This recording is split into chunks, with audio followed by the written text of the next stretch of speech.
I want some tomatoes early this year. Now, generally on the back of this seed packet, you're going to see dates on it. This one says April through June planting time. But I'm going against that because I have a different climate here in the greenhouse. But check your zone and, look at the planting dates. But you can also start seeds inside your house if you have plant lights. That's another thing where you can jump start them early. I probably wouldn't start them just yet because by the time they need to go outside where they're really starting to get tall and leggy, it might still be too cold. Now, as far as my tomatoes, I'm going to do 1 whole tray of the beefsteak for now. So I've wet the soil a little bit. I'm going to drop the seeds down in there, which they do not go down very far. Then I'm going to push them down about 1/4 of an inch depth. And then I'm going to wet them really good and put the domes over them. And as far as light requirements for these seedlings, I will be using my artificial lights to add supplemental lighting because we are in January and the days are shorter. So I aim to get about 14 to 16 hours. Also, you don't want to leave your lights on 24 hours a day because too much light is also not good either. I have never had any problems starting seeds from LED lights. That is what I use. I use shop light fixtures and I do get plant lights. They are a higher light output. Now, I'll also be using some of my seeds that are in the basement, and those are seeds that I fermented. Tomato seeds, you have to ferment in order to harvest the seeds from them. I do have some previous videos on that. You could probably type that in under this old greenhouse, and it'll give you information on how to do that. You can look it up on the internet. It's not hard to do.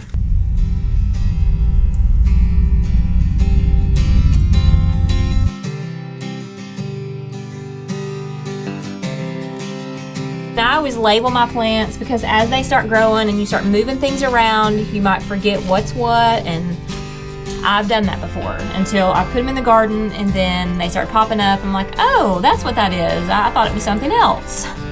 And I just push them down just a little ways, or you can cover them with more soil if you want to.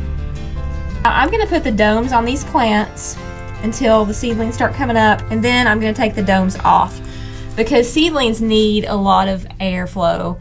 And it's not good to keep them covered up constantly. But in the meantime, they do need that moisture so those seeds can pop up. They don't need to dry out.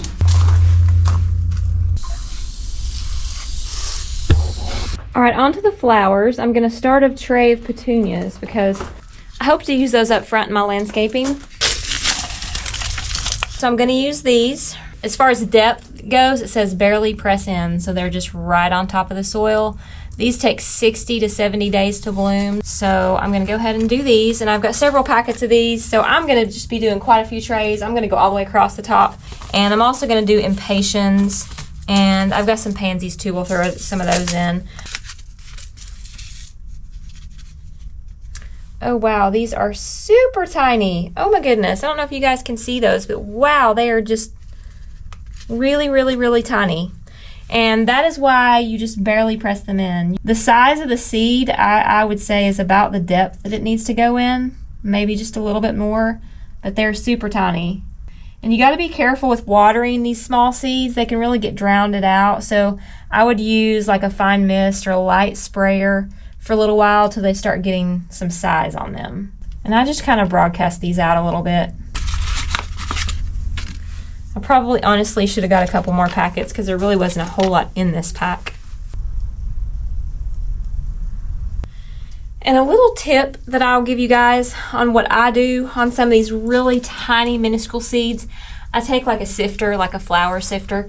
I actually keep these in my greenhouse, and I sift the potting soil that I buy and make it really, really fine, and I'll cover up those little seeds with that. That way it's easier for those seeds to pop up. Just like powder. Alright, so I'm just going to wet these down with my spray bottle.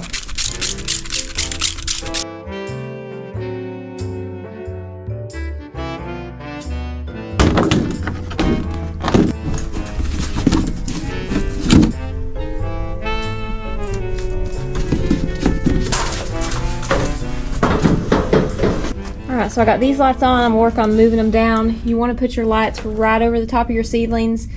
So mine will be, right to the top of these domes, and then, as your plants grow, you can move the lights up. I'm very happy with what I got done today. Got room for more. Hopefully I'll be down here tomorrow working on them. It's going to be a rainy weekend, so I hear on the forecast. Good afternoon. It is a rainy, cold Saturday here in East Tennessee. And not a whole lot you can do outside today. I'm coming down here to, I know y'all saw in the last video where I had bought some metal garbage cans for storage in my greenhouse, but the problem with that was I was going to be putting sand in here, which I haven't got in there yet because it's soaking wet. I was afraid that the garbage cans would rust, and it really said dry storage only on there, and I keep soil in there, and sometimes I'll dump stuff back in there and I'll have a lot of moisture in it, so I decided to get something else. And this is some feed and seed bins, which are pretty cool. I found them also at Rural King. I think Tractor Supply has them. You might be able to order them online.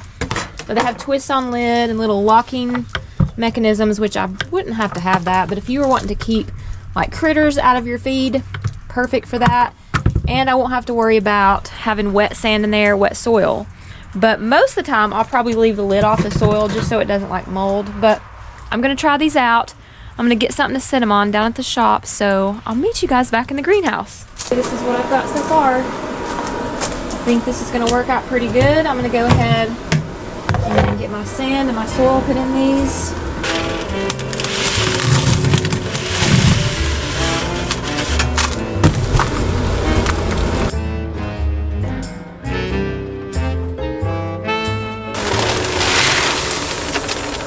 Probably gonna have to run the pellet stove most of the day because we have no sun.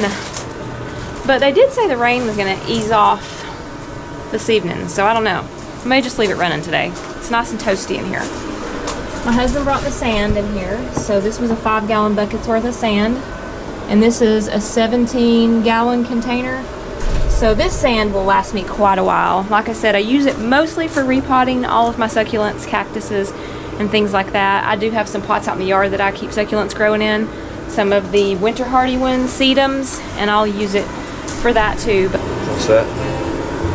Waiting on a third bag. I'll hold the camera while you get to that. You call that? You be the cameraman. I'm really liking this organization. I'm happy about it. Well, I'm headed in. I'm making bread for communion tomorrow. And also some extra because I'm gonna have it for dinner tonight. I think we're gonna do Philly cheesesteaks, and I couldn't find hoagie buns at the store, so I thought I'd make some. The guys are down at the shop. They're working on a new project. It is another entertainment center, and I think they're just getting started on it today. They've actually got the tractor back, and they're moving the blessing box out because it weighs a lot. Hopefully be able to transport it to the church before too long. The other guy in our Sunday school class is making the base for it. And yeah, pretty cool.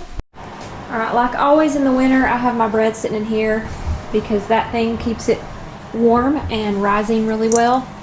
It's a little bit cooler in my kitchen, so it just takes longer for it to rise. Okay, so my bread's looking pretty good. I've made a double recipe and I just kind of divide them in 2 separate ones. One of these will make 2 loaves, and then the other will be for the hoagie buns. But I'm not sure how many hoagie buns I can get from this, so I'm going to go ahead and start doing these first because I only need to take 1 loaf to church. So I may just do 1 loaf and the rest hoagie buns.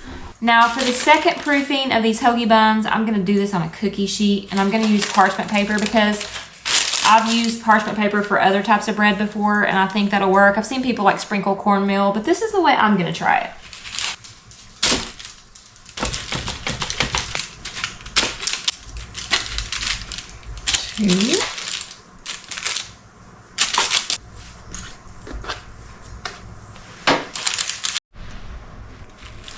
So I've got the 6 hoagie buns, and I've got 1 loaf for communion tomorrow. And then I have another half left, so I'm just gonna get creative, and I'm gonna put them in this pan. Eli got me this for Christmas, and I think it's pretty.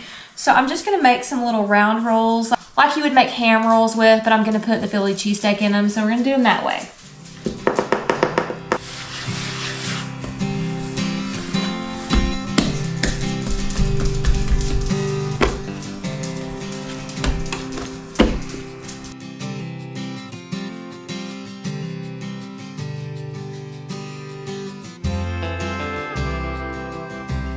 All right, I'm gonna let them do their final proofing, and there's no set time on that. I just kind of watch them, and whenever they get to, you know, about doubled in size, then I get ready to cook them. Okay, so it is a little after 5, and the hoagie buns have risen. I think it's good enough for now. I'm gonna go ahead and cook them because I've got to cook the bread for communion, and I've also got the little hamburger rolls. Let's look at those. These are looking pretty good too. A lot of bread.